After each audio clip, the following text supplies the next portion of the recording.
మంచిర్యాల జిల్లా మందమరిలో అమానవీయ ఘటన చోటు చేసుకుంది. మేకను ఎత్తికెళ్లాడంటూ యువకుణ్ణి కట్టేసి కొట్టిన ఘటన ఆలస్యంగా వెలుగులోకి వచ్చింది.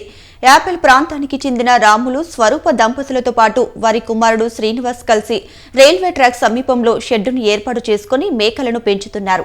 8 రోజుల కిందట షెడ్డు నుంచి ఒక మేక కనిపించకుండా పోయింది. అదే ఏరియాకు చెందిన తాపీ మేస్త్రి వద్ద కూలి పనులు చేసే చిలుమల కిరణ్ అనే వ్యక్తి మేకను దొంగతనం చేశాడని ఆరోపిస్తూ రాములు కుటుంబ సభ్యులు అతన్ని షెడ్లో కొట్టేసి కట్టిపారేశారు.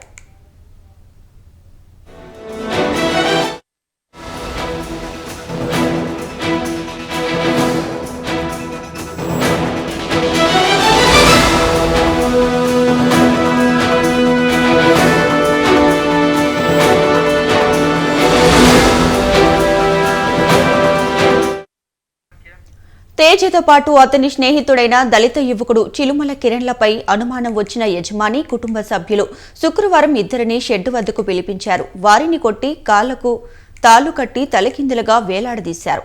కింద పొగపెట్టి ఊపిరాడకుండా చేశారు. అనంతరం ఇద్దరిని విడిచిపెట్టారు. కిరణ్తో పాటు మరో గుర్తు తెలియని వ్యక్తిని షెడ్లో కట్టేసి ఉన్నట్లు ఫోటోలు సైతం సోషల్ మీడియాలో ట్రోల్ అయ్యాయి.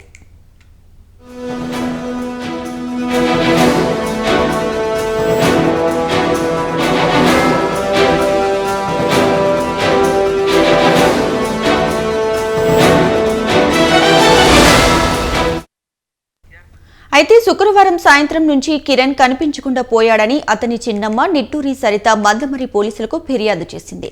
కిరణ్ దళితుడు కావడంతో పోలీసులు కట్టేసి కొట్టిన వారిపై ఎస్సీ, ఎస్టీ అట్రాసిటీ కేసు నమోదు చేసి దర్యాప్తు చేపట్టారు.